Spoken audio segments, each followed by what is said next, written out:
What's going on, everybody? My name is One Piece Opinion, and if you were to ask me what my favorite color is, it wouldn't be yellow. Today, I'm going over our favorite pink-haired Marine, Koby. I've seen Koby being brought up in quite a few One Piece videos recently, so I wanted to give my own thoughts on this rather beautiful specimen of a Marine, because I have my own ideas as to how he is going to change not only himself, but the world as a whole in the near or distant future. And while I'm here, if you are a multicellular organism, then you are hereby contracted to like and subscribe. Or don't. I mean, it's your choice. So, what is this? Parvis? Sic Parvis Magna. It means greatness from small beginnings. That was his motto. Yeah? You see, Queen Elizabeth gave it to him in 1581, when he got back to England after circumnavigating the globe. That's when she made him a knight. Well, you sure as hell didn't learn that on the streets. How's a kid your age know Latin? The nuns sort of insisted on it. So, like a boarding school? That's a nice word for it.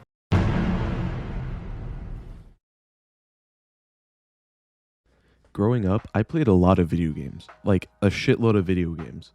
And for as long as I can remember, I've always had attachments to games that gave me a real sense of world and story. And the most notable of these games, at least for me, is the Uncharted series. Nathan Drake is a badass, joke-cracking, fun-loving hero like Luffy, but also has the same conviction and love for the ones he cares about. After finding the ring of Sir Francis Drake, Nathan adopted the last name Drake, as well as the motto on the ring, Sic Parvis Magna, meaning greatness from small beginnings. Highly representative of the real Sir Francis Drake's life, Sic Parvis Magna means that greatness can come from anywhere and anything. Much like the anyone can cook catchphrase from Pixar's Ratatouille, the true meaning isn't that everyone can become great, but greatness can come from anyone.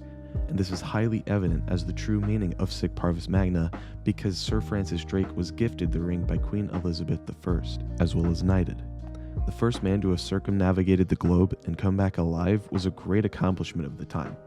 He was granted the rank of Admiral for his achievements and knowledge of the sea, and to this day, Sir Francis Drake goes down in history as one of the most important people to live on this earth. But what does this have to do with Koby?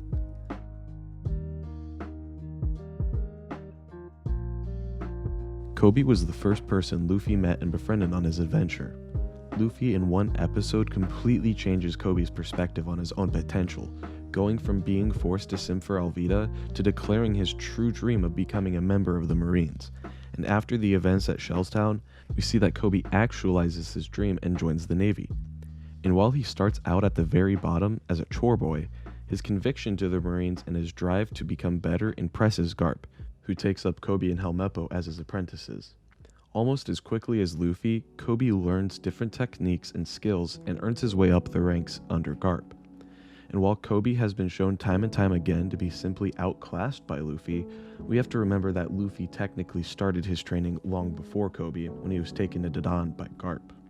Luffy would spend weeks in the jungle and get stronger over time because of it.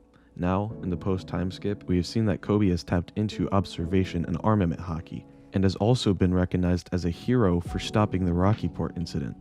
After talking with Kev DOG about this theory, his link is in the description, he brought up the theory that law is a part of Sword, which we have seen Koby is also a part of.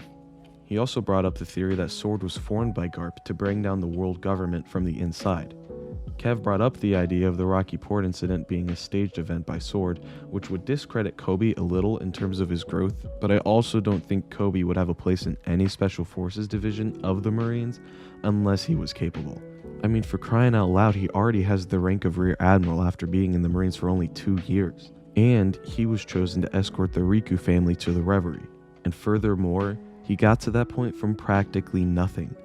In 2 years, he exceeded the growth of Luffy, and I'm only talking about during the time skip here. Like I said, Luffy also got to start way earlier than Koby, so it makes sense that Luffy would be consistently stronger than Koby, but Koby is getting there, and I don't think we need to see another time skip for him to get to Luffy's level.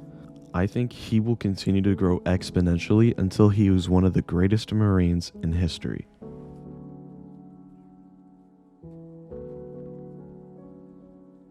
If you're watching this video, it means you probably read the title.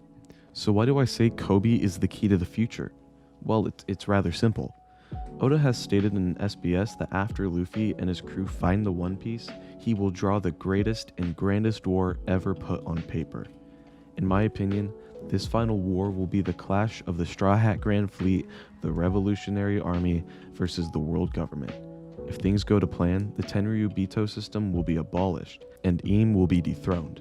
But the Revolutionary Army doesn't want to instill anarchy. They just want to remove all the corruption from the world government. So when the corrupt people are gone, the world government and Marines are going to have to change drastically. And I think Koby will be the perfect candidate to lead them, with Luffy, to a better and more prosperous time. Because Koby has seen the bad and good in pirates, and Luffy has seen the bad and good in Marines. Koby will be able to help Luffy actualize his goal of ultimately making the world free.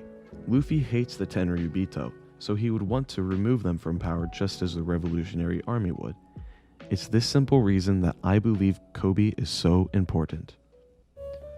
Well, that's all the time I have for today. I hope you enjoyed my theory. I spent a longer time researching this one than I normally did for my theories, so that's why it's been a couple of days. If you have any thoughts on the theory, please let me know in the comments, and while you're there, make sure you like the video and subscribe if you haven't already. It's free and you can do it at any time.